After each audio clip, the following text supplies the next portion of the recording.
All right guys, Josh Henkin here from UltimateSandbagTraining.com with Christine James, the creator of the Fast and Furious Sandbag 100 workout.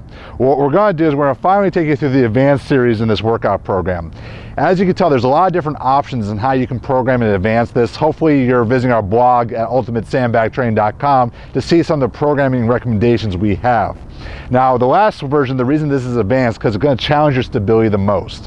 When you're challenging stability, you're also challenging the nervous system. So it's going to have the biggest bang for your buck too. To prove that, my worthwhile victim here, Christine, has volunteered to have her heart rate and calories measured for the time. She's going to go just one cycle through it. So I'm going to help coach her through it, and she's going to try to get through the program. If you can't do some of these drills, you can definitely modify it until you're able to do it. But this would be the ideal standard, and then you can always work up and moving the weight in all these drills. So what's the first drill we're going to do, Christine? We're going to do the single leg RDL. Okay, so basically in the first series she had done a deadlift. Now we're going to do is a single leg Zercher deadlift. So it's going to bring it up, a hard position to resist the trunk flexion. She's going to drive back and then drive through that hip. Nice pause at the top. So we're going to do 12 reps, Christine. I know, you already hear that grunt on rep 1. Now, a lot of times you're going to feel if you need to put the foot down, if you can't quite work to that balance point, you can work at just putting the foot down immediately. This is surprising to people how difficult it is.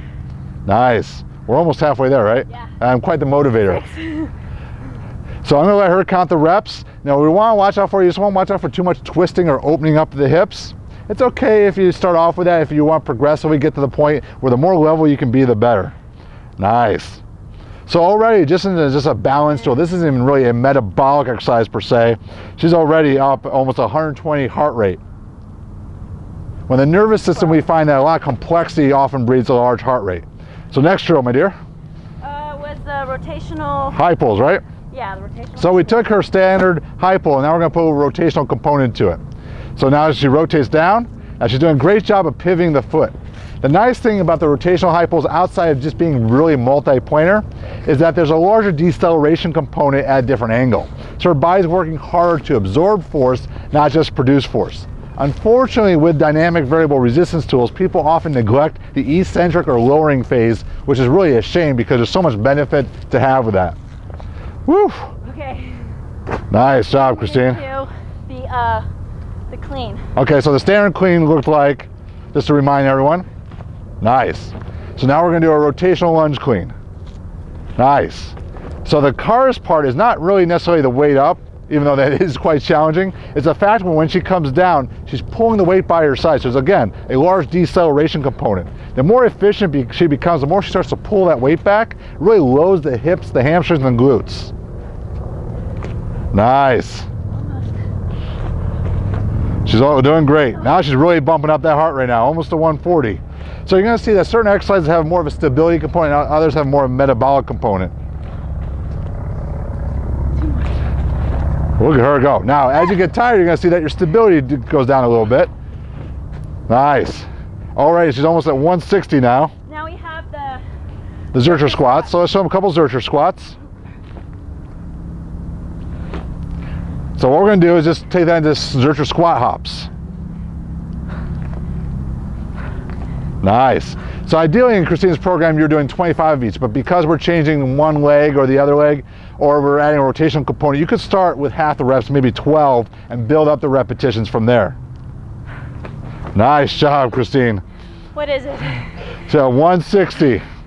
So in just about, let's see, I'm going to pull out the workout here. So she did about 2 minutes worth of work, and in that you burned about 30 calories, so more than 10 calories a minute, which really, to put that in perspective, when people do a lot of interval running or things like that, that's on the high end of what people are able to achieve. So the nice thing too is you've also achieved a heart rate closer in the 150 range, which means her intensity was very high. So people that want to get the interval base, but it's too hard on their joints, running and jumping and so forth, this is a great way of doing it.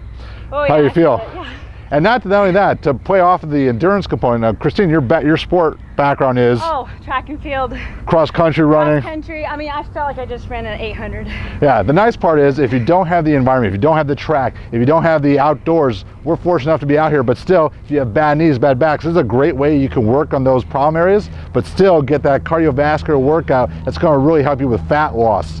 So, a great challenge. We're going to keep on it. Keep in touch at ultimatesandbagtraining.com. Face the Fast and Furious 100 Sandbag Workout Challenge.